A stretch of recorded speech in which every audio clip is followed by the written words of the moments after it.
Hi, my name is Dr. Megan Crute, and I'm a board-certified dermatologist with Call On Doc. Today, I wanted to address one major issue of hair loss that we frequently get questions about, namely hormonal hair loss or androgenetic alopecia. This type of hair loss can affect both men and women. The pattern of hair loss tends to be a little different, and our approaches to treatment can be different, but it is important to know about because it can affect pretty much anyone. So this type of hormonal hair loss, or like I said, the scientific or medical term is androgenetic alopecia, is caused by how your hair follicles are responding to certain hormones in your system, typically testosterone or another hormone called DHT, which is a byproduct of testosterone. What happens is your hair follicles, if they are particularly sensitive to these hormones, it tends to cause certain hair follicles to start to shrink down over time, gradually slows the hair growth in those areas, and can eventually lead to hair loss in certain areas.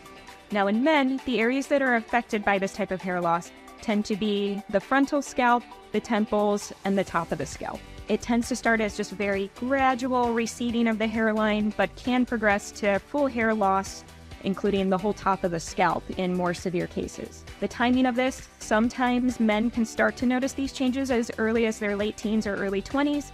More commonly, we see it throughout the 30s, 40s, and 50s. In women, it's a little different. We do sometimes see some hair thinning in the temple area, but the hormonal hair loss in women tends to be more diffuse, so tends to involve more wide range of area on the scalp.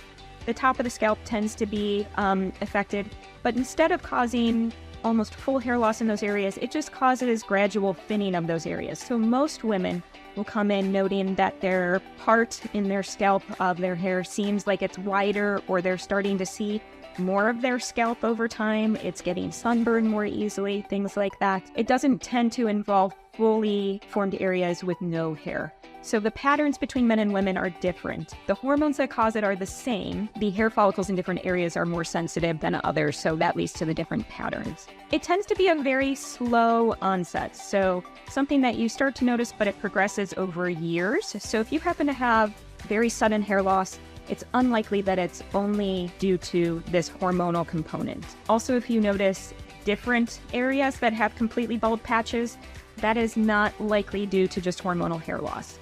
So if you think you're experiencing this type of hair loss, it is a good idea to have an evaluation with a dermatologist so that they can make sure there's no other underlying causes that might be contributing to it.